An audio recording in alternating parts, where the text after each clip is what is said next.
Baby Shark.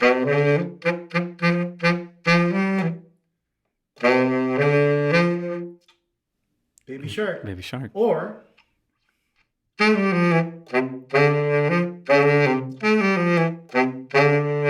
I like that show.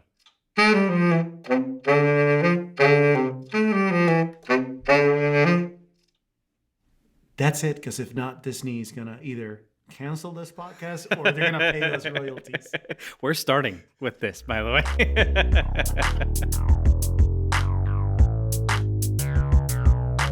Hey, welcome to Sway Talks with Papi Chulos, a video podcast interview series hosted by me, Sway Molina, featuring men talking about creativity, work, family, physical, and mental health, and a whole range of interesting topics. Today, I have with me pianist, composer, music director, teacher, close friend, and Papi Chulo, Jorge Silvestrini. I've been through thick and thin with this guy. I've known him for years, and now we're operating in a very similar season together. We're both married with kids, working from home, doing art, becoming better dads, helping people along the way as we figure life out. Jorge, or George, whichever one you want. I think he prefers Jorge. Jorge is a guy that you want to grow old with. So I'm totally thankful for this guy. All right, you know what's up. We're still trying to figure out this whole podcast thing. So far, so good. I'm excited. I like where we're going. And this is episode number 3 with my good friend and Papi Chulo, Jorge Silvestrini. Enjoy. How long you been playing piano? Forever. You were a kid when you went to music school. Yeah, I went to music school and I actually learned theory first. Okay. And then I started organ, like the Hammond organ classes. And it was with hymns for church. Yeah. So I did the whole method, and because I knew how to read and do music, it was easy. Those books were easy. So we went to the hymnal and we started playing hymns and doing things in the organ, and I was hooked. You're like stepping and playing. Yes, I was hooked into it. That's great. That translated into playing at church. That translated into going to music school in Puerto Rico. That translated into getting into the conservatory, then moving here, still study piano, sound engineering, and jazz performance at FIU. So, well, what I'm glad to see is that music is not dead for you. Yeah. And I'm happy to say that I've been doing what I love. Yeah. What's part of my thing. It's like, wow, I haven't had to do something. Right. Thank you, Jesus. Thank you, God, because I've been able to do that. It's not like that for everyone. It's been like that for me. The years have gone by, and I've switched from just being a performer and just playing piano. When you and I met, I was just playing. I wasn't doing any arranging at the time. I wasn't producing anything. Making ends meet. Yeah, I wasn't working at church or with juniors at the time. We met downtown. It was a show, and you were setting up the drums for Raúl, for Mi Santo. Yeah, who I will be interviewing hopefully next week. That'll be hilarious. Mi Santo, love you. You were his drum tech. Yeah. And some of us in the band thought that Raúl wasn't coming to play. To send a replacement. And that he had just sent this kid to sub. And we were looking at you like, what? Right. And then we started talking, and from there we clicked. Immediately. I was just doing piano and keyboards and playing, and that's what I was studying at FIU. I studied jazz performance, so it was all about performing. Once that I finished doing that, I get a job actually here as a contracted musician. And that starts me doing other things. Yeah. More of the charting and more of the how can we prepare better? Hey, we're going to start introducing multi-tracks to what we're playing. Oh, so I need to learn a little bit more. What if I start what if I start arranging? What if I and that started the let me search, let me learn.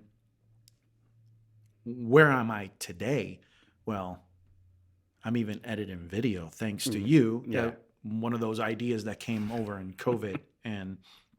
But I am more well-rounded in production now. I am more well-rounded in everything that has to do, not just playing the instrument, but now what goes behind that.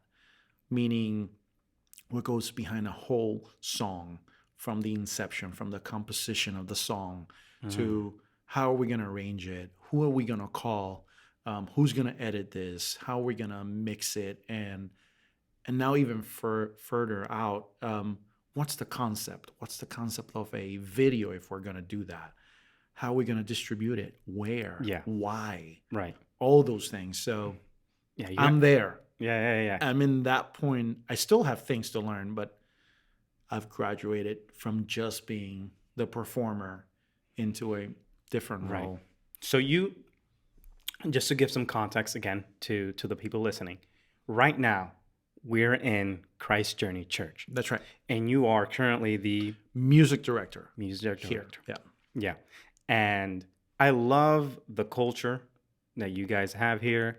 The team, the creative team, the worship team, you guys do amazing things. Thank you. I've been able to participate in some of your projects. That's right. And every time I do, it's always a great experience. Experience. And during COVID, I was able to be a big part. That's right. You started, yes, because we needed help edit.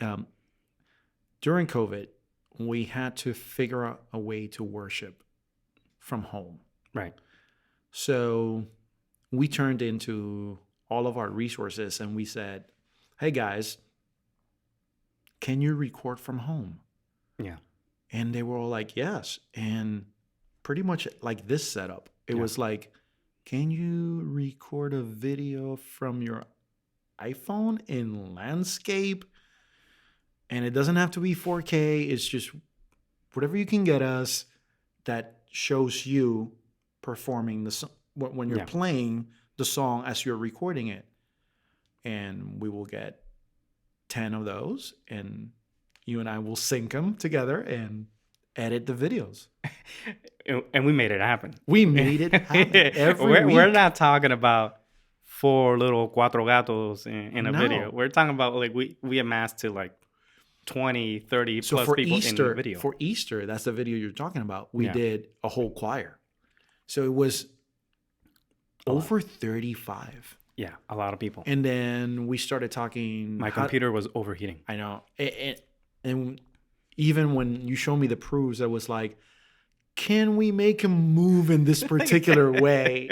And just trying to be creative because I just didn't want to see little squares. And And for those who don't understand, just think all these video pieces are a piece of a puzzle, right? And you have all the pieces allocated. And if you want to move one piece from here to here, that's like 2-3 hours worth of work, right? And if you're good, you can do it in one. But that's part of the process. That's how revisions go. We were all home. There was no way of even going to the Apple store and buying a brand new computer. Right. That wasn't possible. We had to work with what we had. If we needed to buy anything, it was order on the mail and wait 3 to 5 days. And sometimes we didn't have 3 to 5 days. We were like right on the day of it needs to print right now. Yeah. Because we need to upload it so the system has time. Yeah. And what did you learn? I think everyone learned something from quarantine. Unfortunately, some people, face some losses. They've lost a family member. And me, I lost my grandmother during the COVID. That's right. During the quarantine period. And not because of COVID, but still she was thousands of miles away from here. Travel. We couldn't travel, couldn't see her. And many people were in that situation. Many people lost family members due to COVID. But looking at the bright side, um, what did you learn? What new workflows? What was your biggest takeaway from working in the current quarantine period? Listen, we are our own limitation. It's all up here. It's all in our brains. We are the ones putting that stuff in here. I learned that we can get even more creative with what we have right now in our hands. We don't need the latest thing. We just need to go ahead and do it. Start working with whatever you have. Publish. Get it done. Yeah. Then we can say, hey, I'm really interested in what I'm doing now. This is changing my perspective. How can I get better now at this? Right. I learned that. I learned to video edit and say, okay, I'm here today. What happens if I get better every day? Yeah. Maybe my fourth video, we're going to see a big difference. And we did that. Yeah. And we compare them. And you were like, yeah, you didn't know that trick. I didn't know that Yeah, trick. yeah. How did you figure I mean, that we out? all learned something new. We were all trying to figure things out. I also learned that I loved my kids and I could hate my kids at the same time. Yeah. Well, it's not easy working from home with kids. It's not easy. So Danny and Sarai, they're still home. Danny starts school this upcoming season, fall.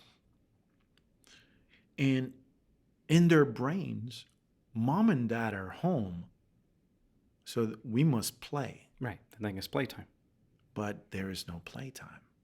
So we found ourselves trying to stretch our schedule a lot and work at very odd hours.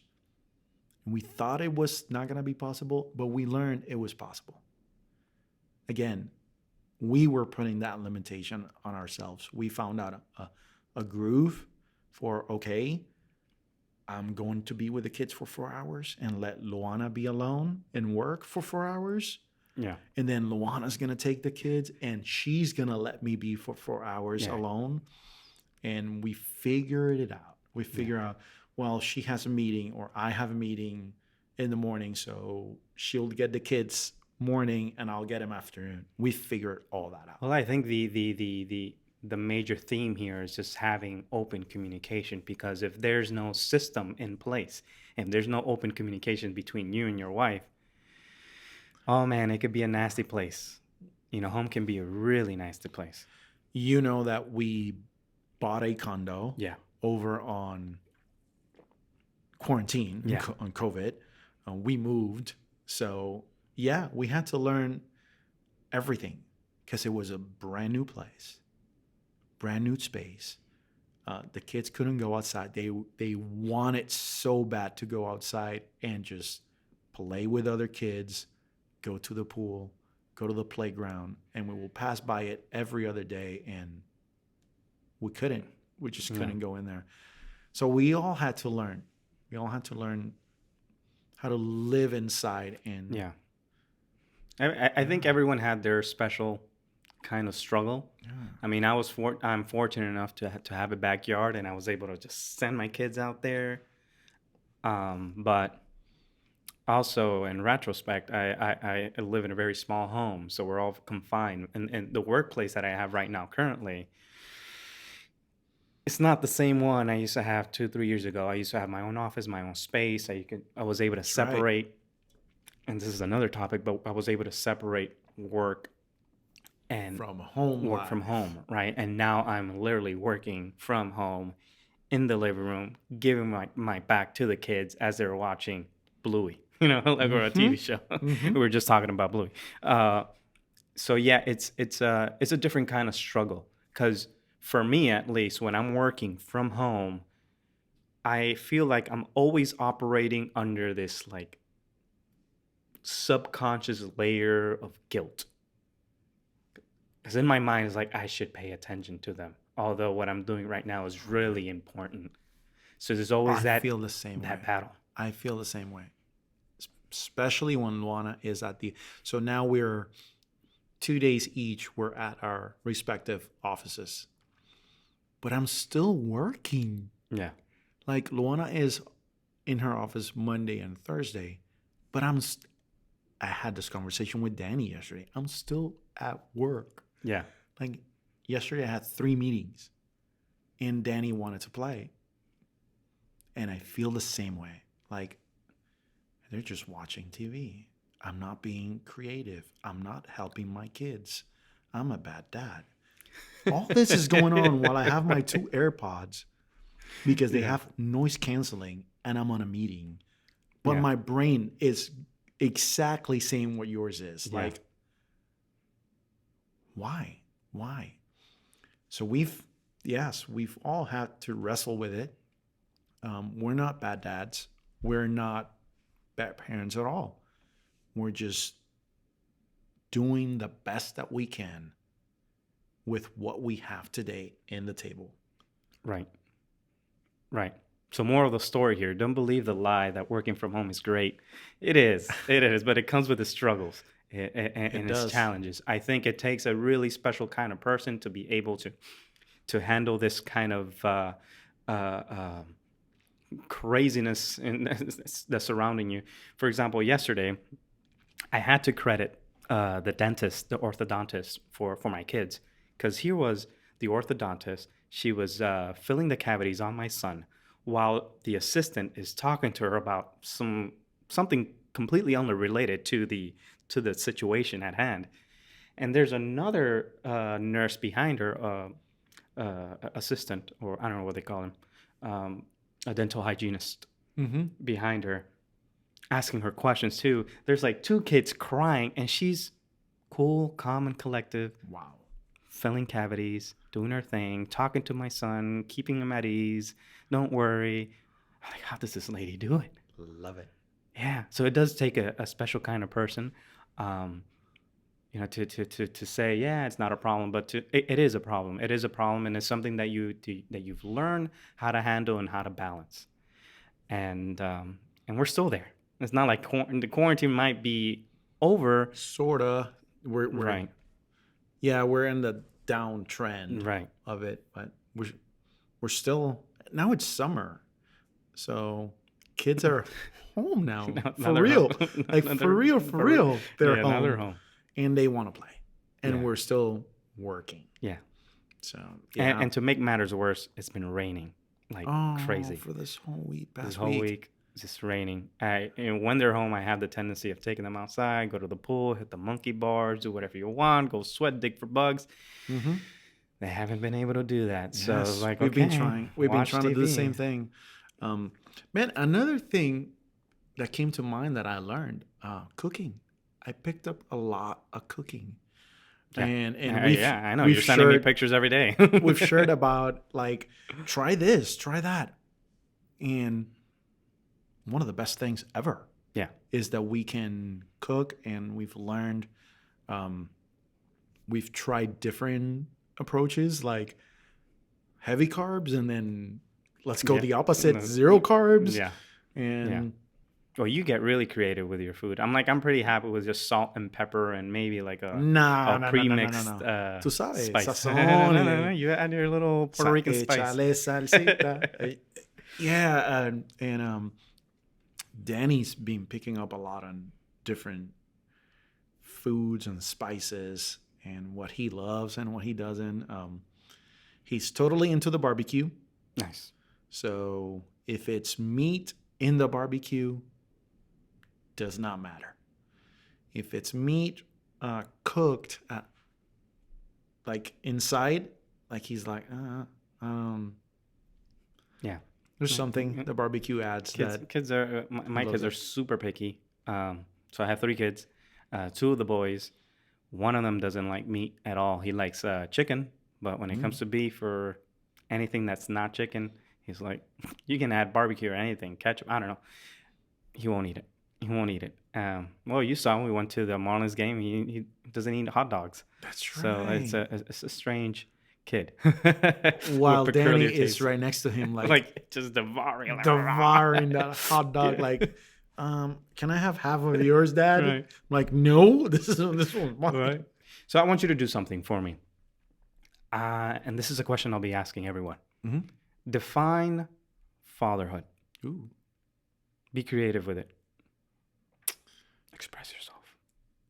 So today, I am Daddy Source Shark. Fatherhood is, to me, trying to give them my best. In order for me to do that, everything that we've talked about gets in this mix. I have to be alert. I have to be ready. My body needs to be fueled correctly. I need to be in some sort of shape because they both want to go to the pool and run and swim and go up and down. And I have to do that with them. I also know that it is when the questions come, Daddy has an answer. Or not, and then we can go together and search for that answer. And then fatherhood is also that dude or that guy or that person that sits with them and wants to hug them and kiss them and show them. And the way I am with my wife shows Danny how to treat his future wife.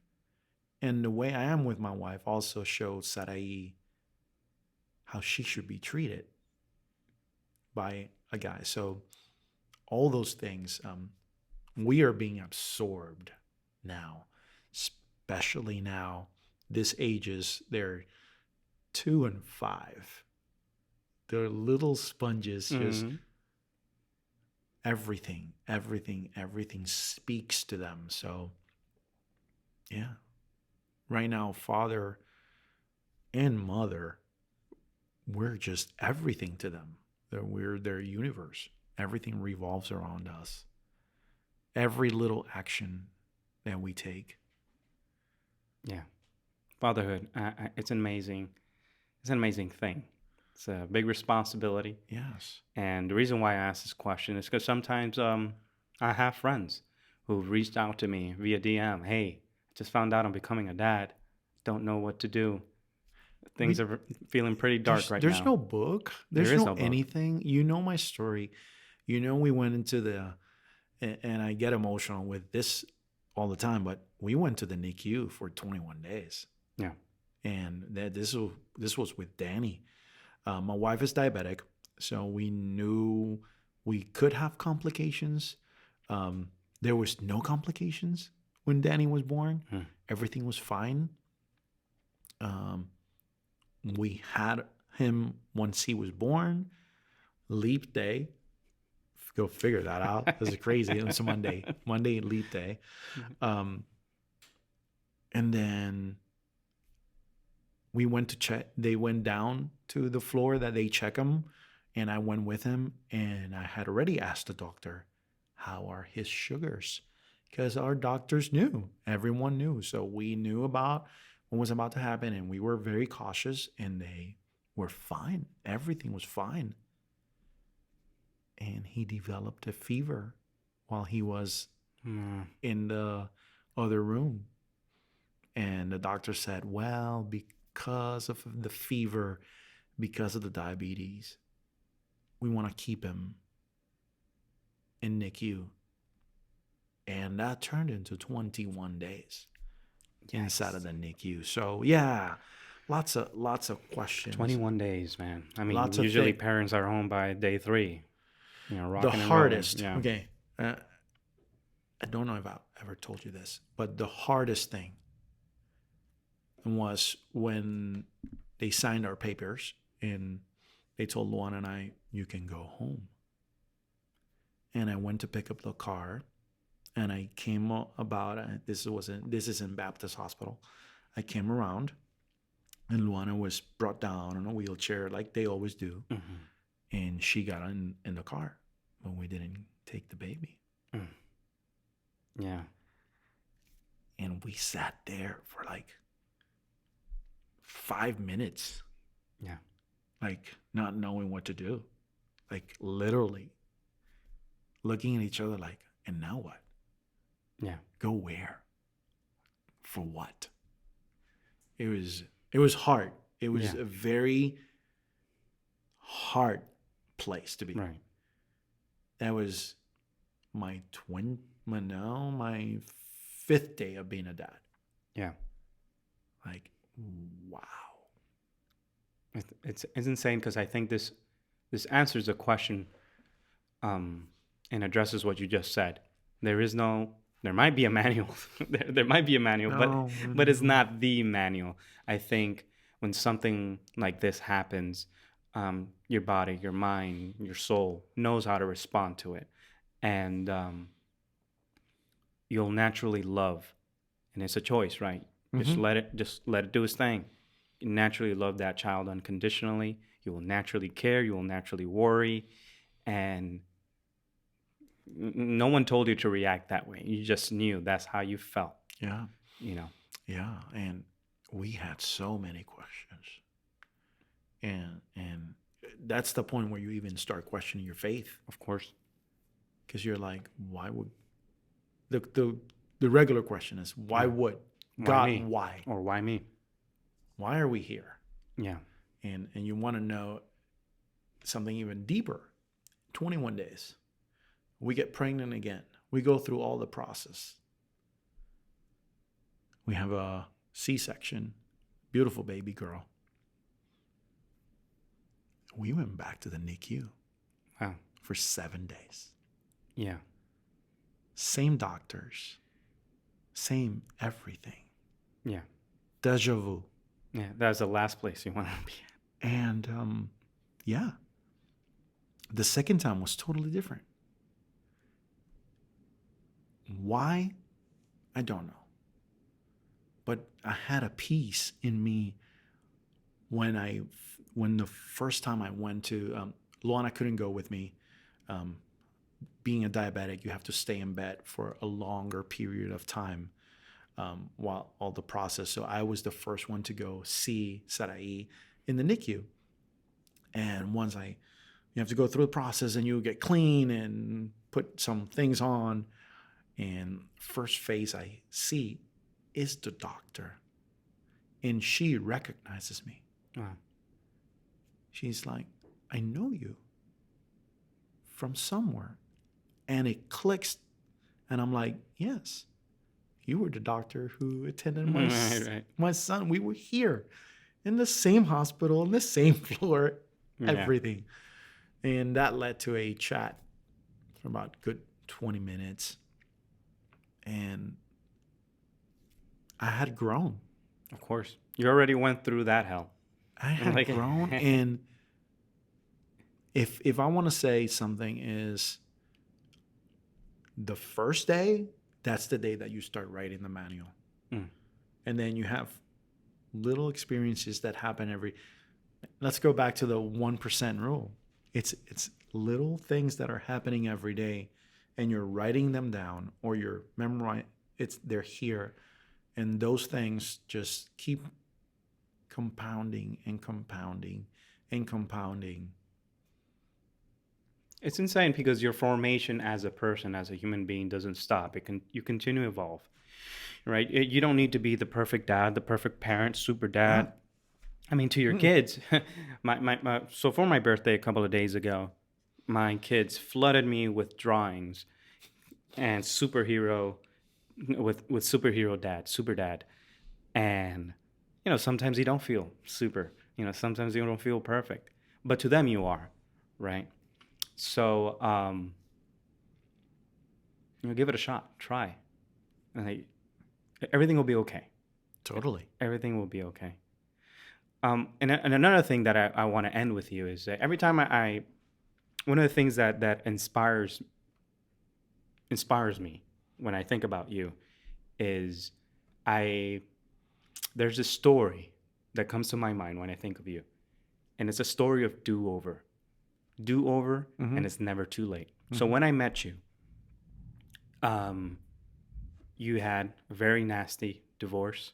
Yeah. You were in a bad position, I don't know, financially, but as far as career-wise, you weren't in the place that you wanted to be in. And you were, what, 30? I don't know. Right. Yeah, somewhere in there. Somewhere in there. In my 30s. In your 30s. And when something like that happens to you, what is it? How do you feel? I'm trying to take you back in time. You're somewhere in your 30s. How do I? You just went through a bad divorce. You're destroyed. Destroyed. So yeah, I'm there now. So I talked to mom and dad. They helped me even get an apartment because I have zero cash flow. Everything is gone in payments and whatever you have to go through. Mom and dad helped me setting up a brand new apartment. I don't know what that is. I don't know what that is. But I hope it's not a fire alarm. Yeah. Let's keep going. We set up a brand new apartment. I'm living by myself, which is now even harder. I had moved from counties, so I was living in Palm Beach, and I'm back in Miami. Yeah. So the friends are gone. I remember watching a lot of TV, staying in, ordering a lot of pizza. I remember practicing instrument. I remember watching a lot of Miami Heat, a lot of baseball on TV, just trying to occupy myself and slowly, and that's when you come in, slowly processing everything. So it was great to have a friend who was not judging me, who was just lending me his ear and be like, what do you think about this? What do you think about that? I need to get out of debt. I need to. Take it easy, one day at a time. That's not going to be fixed. And let's look at the other side. The glass is not half empty. Yeah. It's half full. What are we? How are we? Let's not ask this type of questions. Let's ask this. Just reframing. Reframe it. I heard the other day, which is great. I heard Simon Sinek saying, let's not tell your kids, do not eat in the couch. Get away from saying the do not. We eat in the table. Let's reinforce the positive all the time. Right. Because we're so used to the no. Right. Instead of this. Yeah. The positive. Right. Always. And it makes them think. Yeah. It makes them feel. There's another one that you can add to that, which I learned. I don't know where I picked it from. Probably from my wife. She heard it somewhere. 3 kids. They all hit each other. So the default thing to say is don't hit your sister, right? We reframed, and now what we try to say is when you do that, it hurts your sister. So now that makes that child, the abuser at the moment, think of that person's feelings. Think about how your sister feels when you do that. Because it's how easy it is to tell them no, and then a smack in the butt, don't do it again. That's so good. Very different approach. Reframe what's happening at the moment. That's so good. That's a good parenting tip. Yeah. Right there. Love it. So, yeah. A lot of reframing in that in your mid-30s. That took a lot of time. A lot of reconquering things and re-knowing myself. Am I able to gonna even come out of this and want to redo it? Right. Try marriage again. What for? What's the point? Those were valid questions at the time. And And if I did, what would, so all that led to, oh, well, let's find the positive. Let's figure out if you did, what would you like? And for what? And to go where?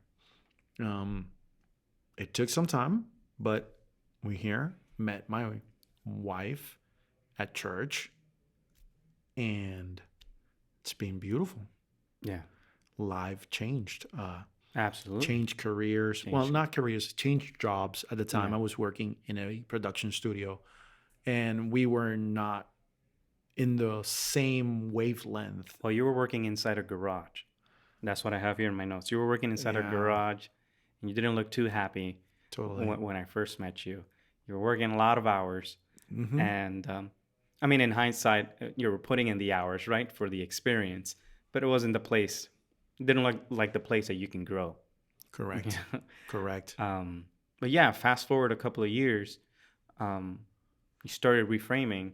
And I think the key here is you started injecting positivity in your mind. During that period of time, we were listening to a lot of motivational speakers, reading, a lot of financial advisors, yes, a lot of preachers at the time. So a lot of spiritual talk, motivational talk, personal growth. Miles Monroe. I can name it. Right. Miles. It was Bishop T.D. Jakes. We were also listening to Theo Ramsey. Dave Ramsey. All of our fun, and we tried our best, and I conquered it. It wasn't easy, but getting out of debt was a big one. Being financially freedom is mind-blowing. And it's beautiful. It's another place. We did a lot of those things. And I remember clearly one day saying, enough. It's time to explode and start doing. Yeah. And that led to new things. That led to a new position, to a new job, to, instead of absorbing, now giving and being more extrovert and wanting to do more. And today, that's where I'm at, wanting to do more. And how can I do that? And how can I learn that? How can I pick that up and try to move it 100 yards. And there's failure. There's a bunch of failure. There is. And it doesn't mean that everything's going to go right after you start, listening to these things. But I think it's a mindset, and is also, like you said, it's the circle that you're in. And that's something that I want to highlight. Now, you and I, we got really personal. This is how personal. We started sharing our victories, our fears, our failures. And when it came to finance, we even started sharing our budgets. Like, show me what you're spending and what you're investing in. And we did that vice versa. And you helped me a lot in that route. It's like, let me see your budget. Let me see what you're doing wrong.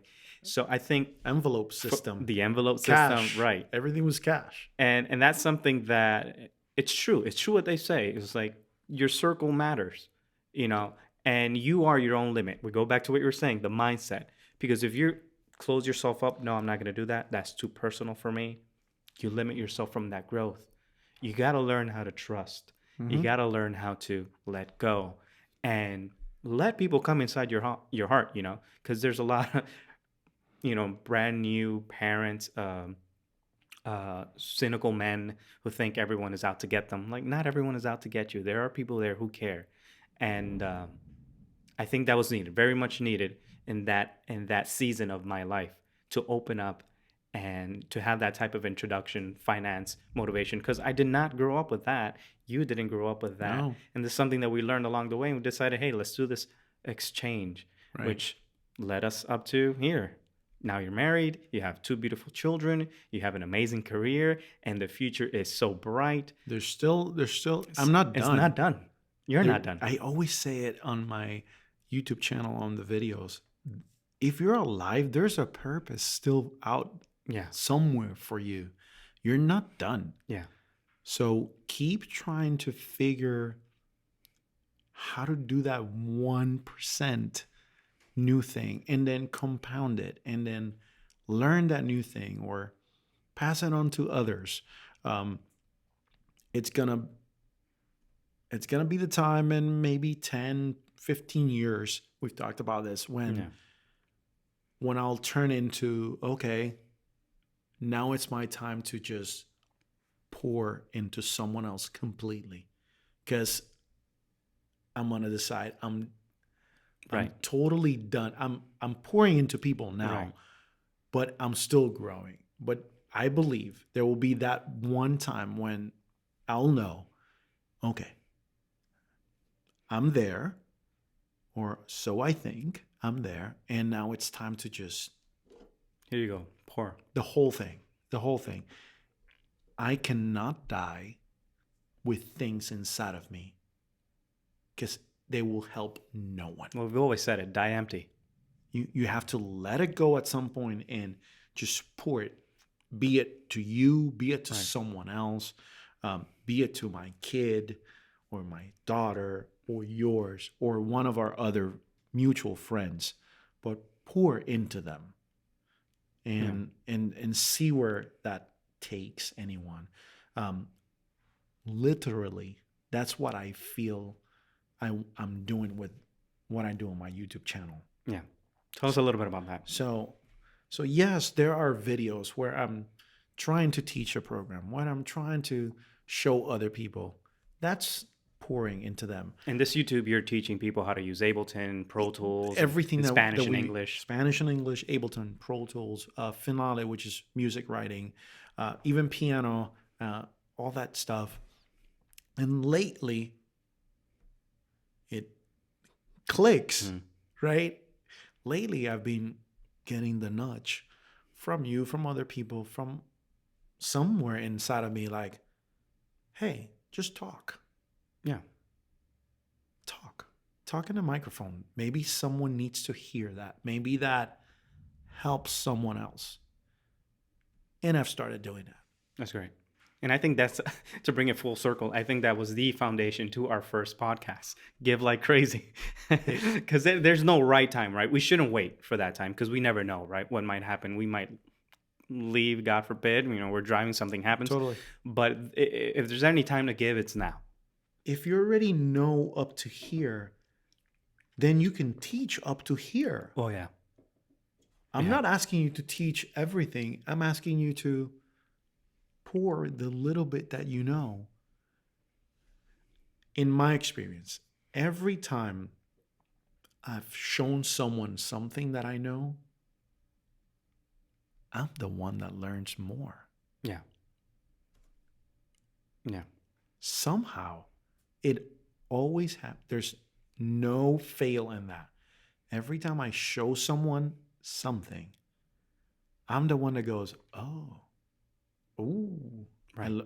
Well, there's something unique about you is that I've always seen you always had a heart for teaching, and you're always hungry to learn new things. I mean, anyone your age right now is, I mean, you're like advanced as far as like how much you know for, as far as like technology and software. You're always beta testing. Always. I need to stop that. These are two things you need to know about George. He's always beta testing software, the new operating system, too many headaches, plugins, and I mean, you're probably running the beta test iOS right now. Actually, I decided not to. Okay. I decided not to until I can do the whole ecosystem. Yeah. So until Monterey comes out for macOS, I won't. Once Monterey comes out, then I am willing to try it everywhere. But I think that's just part of your nature. The way I see it is that you're the same way you beta test and try these not so perfect technologies, that translates too with people. Like, hey, you're not perfect, but I'm willing to bet on you, and I want to try, and I want to teach you. Yeah, let's give you a chance. That's what I see. Yeah, you know, and I think that's where the teaching comes in and wanting to do things, and just go, just do it. You know, I'm looking forward to seeing what you're gonna bring to the table. Looking forward to the next step in your career, and your family is growing. It's beautiful, and man, we're gonna grow old. So that's the plan. That's the plan. That's the plan. I'd like to see you play the saxophone, bro. Really. You asked me about that. And I said, well, what's new? I'm like, well, I'm in this new trend of trying to learn something completely new. And I told you about the tenor saxophone. I do not play tenor saxophone. Yeah. I'm learning, though. You said it. I've always been the learner. Yeah. So talking to a couple friends, I got into the alto saxophone, and it was super fun. And I was playing, and turned out that I sold that saxophone. Mm-hmm. Got gifted. My friend Jose Manuel Gutierrez gifted me another alto saxophone. It wasn't playable. We sent it to get fixed. But things happen. Life happened. Kids, etc., etc. Oh, there was this one time I lent you my saxophone. Well, my little brother's saxophone. I don't know if you remember. Oh my God. I didn't even remember that. Yeah. Because I was like, right? I wanted to get it. And then one of my good friends, Oscar Dudamel, we've been talking about saxophone, and I have this mouthpiece for the tenor that a good friend gifted me. And he's like, one day, he's like, bro, here. And he lends me one of his tenor saxophones. And yeah, he's been giving me the pointers, and no, don't use that mouthpiece. Go back to basics. Right. Buy a beginner's mouthpiece with a beginner's reed, and just put it on and play a couple notes. So what's your goal? Like, you want to play like in an underground cafe, jazz cafe? My overachieving goal is I want to play merengue mambos. Look at you. Nice. So, yeah, over there, middle of the road or high, I want to be able to play melodies. So there are backing tracks that you can buy, and then you'll play melodies. Yeah, and have fun just playing the songs that you love. But where am I right now? Well, I'm going to go pick it up. And I'll show you where I'm at right now. And then let them be the judge. Yeah. Well, it was a great way to end the podcast. So. Hold it. I'm going to have to adjust these levels. Make sure you're in frame. Let's probably move this chair.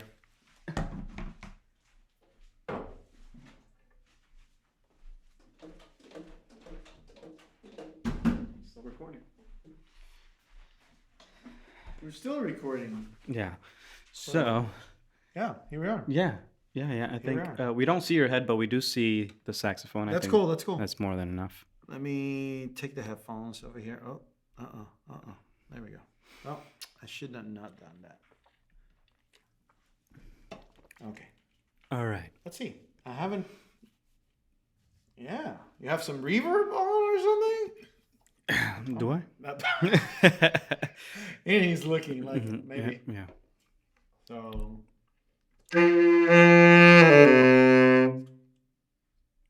So literally, I'm just learning the notes in this thing. So just play, man. So that's a G. That'll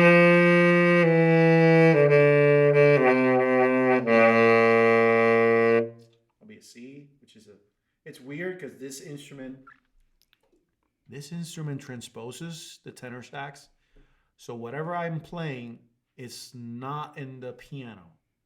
So if I play a G here, it sounds an F in the piano. And my brain knows that. Yeah, but no one else knows that. No one listening. It's very weird for like my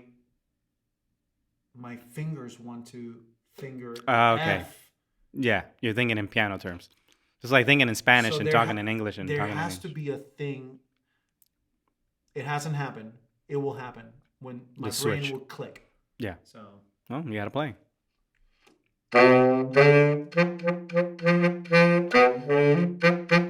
Shark.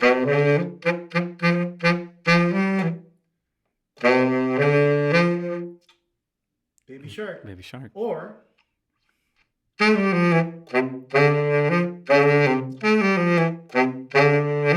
I like that show.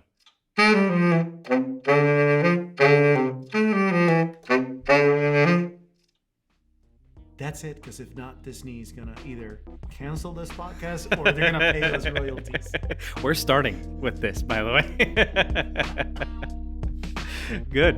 Well, thank you for being here. What an honor to have my best friend here on this podcast. And thank you for listening to Sway Talks with Papi Chulos. Don't forget to subscribe, like, review, and hit every single notification button. Go crazy. To see more content, make sure to visit swaymolina.com/links. That is Sway Molina, SWAY Molina, MOLINA.com/links. Cool. Catch you all in the next episode. Bye.